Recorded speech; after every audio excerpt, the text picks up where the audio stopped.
Good evening, ladies and gentlemen, this is Commissar here, and today I have a 1 vs 1 StarCraft 2 commentary featuring Deathangel, our blue Zerg player spawning in the bottom left hand side of the map, and in the top right hand side we have none other than our green Protoss player Grubby.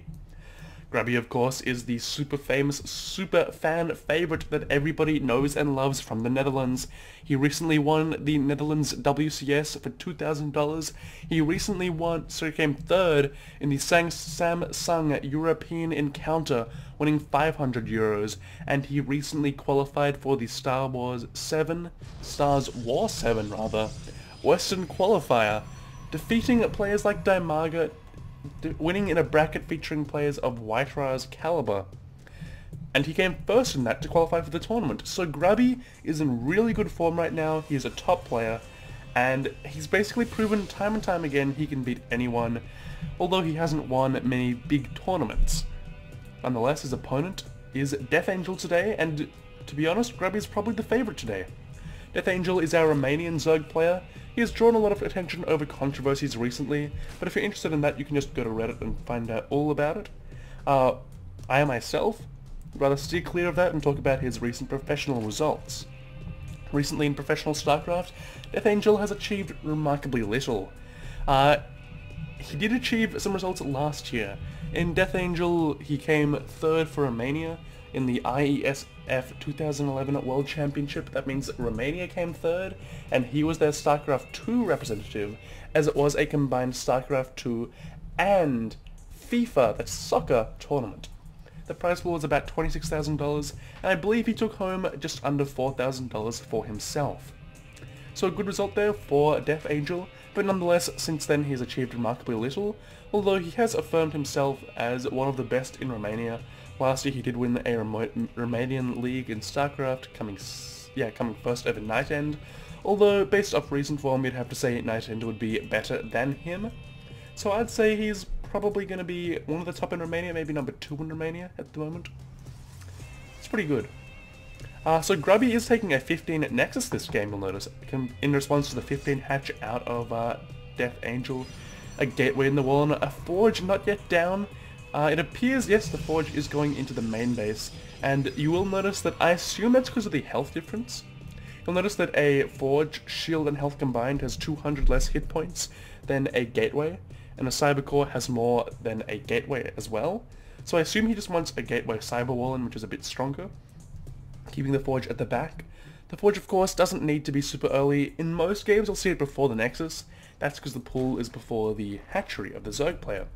But if the Zerg player is able to get down their hatchery without being blocked by the scanning probe, and is able to get the hatchery before the spawning pool, Protoss players should always go Nexus before Forge, as it basically means that, well, but they can, and it's better economically. Okay, so you will notice that the chrono boosts of Grubby this game, I believe, are being used entirely on probes so far, although yeah, not a single attacking unit has actually been built, so of course it's probes so far. And we will have to wait and see if he does indeed go for 2-base timings, or if he tries to keep up in the macro of this game. You will notice though that +1 has not yet started. It could have started just a moment ago if he so chose. The cybercore hasn't actually started either, so generally a +1 timing would get a pretty quick cybercore after gateway. Grubby though, now getting the cybercore, not too late for his +1 timing, off 2 bases. We'll have to wait and see if he does get that +1, as a +1 normally means that something will be happening, as in some sort of 2-base play. But, in saying that, Grubby does have 2 quick gas geysers, appears to be saving up a lot of money for some sort of maybe sentry play. I'll have to wait and see though, as it does leave a lot of options open. It does of course suggest that there will be some sort of tech-based play in the near future. Grubby of course is still chrono boosting out his probes as fast as possible. We'll have to wait and see what sort of pressure he does apply in the near future. The important thing to note is that Deathangel has taken a 3rd base, and I believe Grubby, yes, he has scouted it. So important scout timing is that at the 5-minute mark you always want to scout as a Protoss player. You always want to scout your Zerg opponent in order to basically see is there a 3rd base, because if there isn't, then you have to worry about 2-base muters, 2-base all-ins basically. If there is a 3rd base, no super fast all-ins to worry about, and you can macro up pretty safely. We do indeed see a Stargate and +1 coming out of Grubby at the moment. +1 for the ground units, as you will see over here. is important, as obviously Stargate openings are not super common anymore. They're not rare, and oh, this will be a big moment. If Deathangel scouts this Stargate, he'll be in a great spot here to defend it. And he does, actually. The Stargate is seen by Deathangel. So Deathangel knows what's coming, and he should be really, really safe to deal with this. And he's actually got a Spire on the way. This is going to be interesting, as of course, potentially, Phoenixes can kill Mutalisks. But, seeing as Deathangel knows that there is indeed a Stargate, you'd assume he'd make some Corruptors, and Corruptors demolish Phoenixes so easily. And Mutas themselves aren't so horrible against them. They're only bad if the Phoenixes are on the move and chasing them down and moving while shooting while outranging the Mutas. That is where Phoenixes kill Mutas. Not so much in head-on battles, as the Phoenixes are always heavily outnumbered by the Mutas. We'll have to wait and see how this does play out though, as it is very interesting to see Stargate against a Spire. Meanwhile, we do indeed see Grubby appears to have a very small ground force. He does have 3 additional gateways and a Twilight Council on the way, so perhaps going to get into some sort of Blink Stalker play, which could be great against, say, for example... Whoa, I'm not on busy. Now I'm on busy.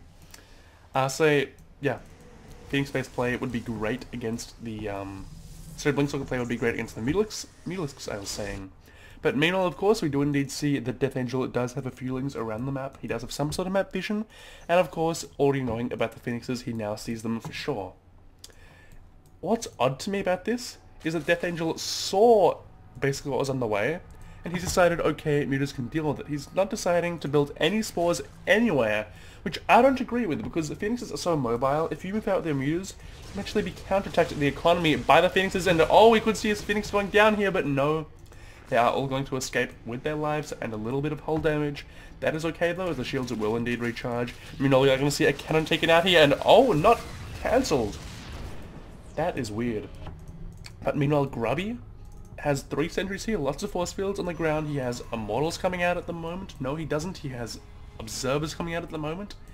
And he does have his gateway numbers up, rather. Meanwhile, of course, we are going to see if the Phoenixes can actually shut down this Mutalisk play.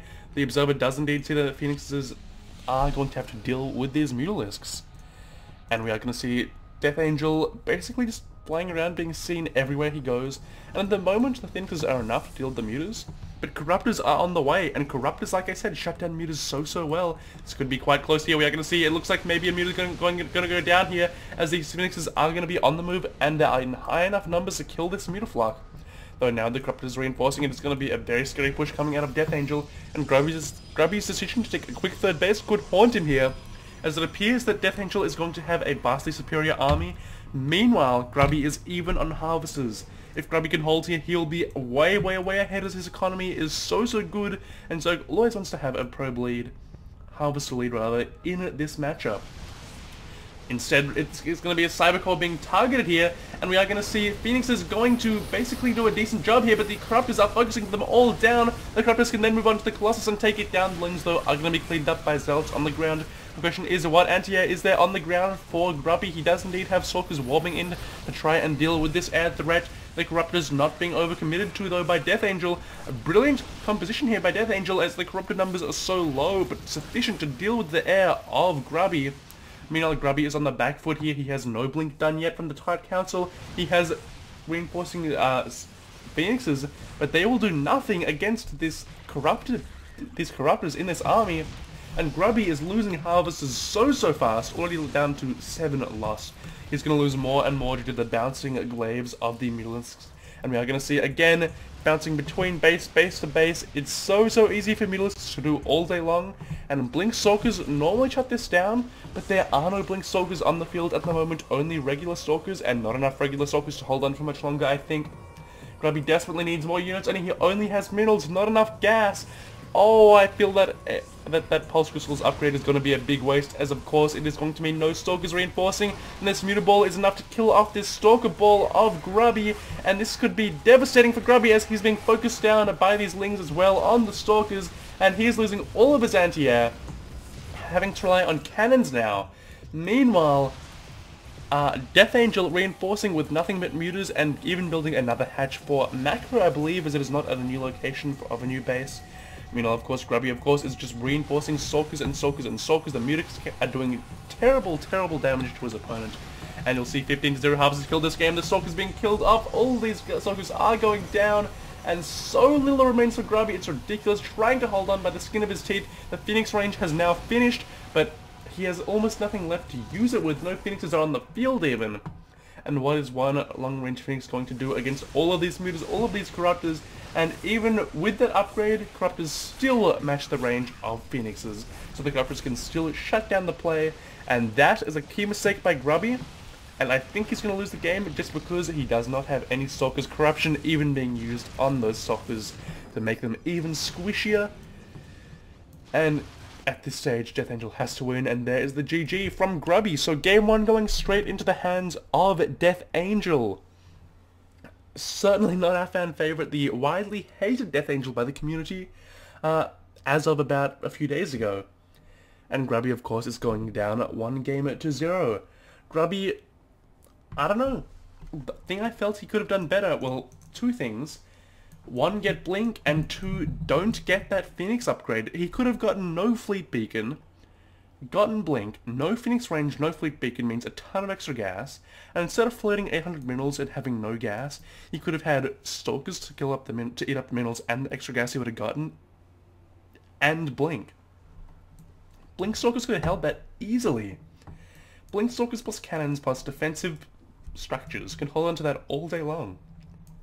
And this map, look at the ledges. The area that you have to cover between your 3 bases is tiny. So if you have Blink and you can traverse these cliffs, it's so easy to shut down Mutas. And Grubby just decided Phoenixes were the answer. I think this game is a rude awakening to British players who think that Phoenixes are the best counter to Zerg Air. Evidently not. So that's game number 1. I'll move on to game number 2 in just a moment. And I'll see you guys there, I hope. Thanks for watching.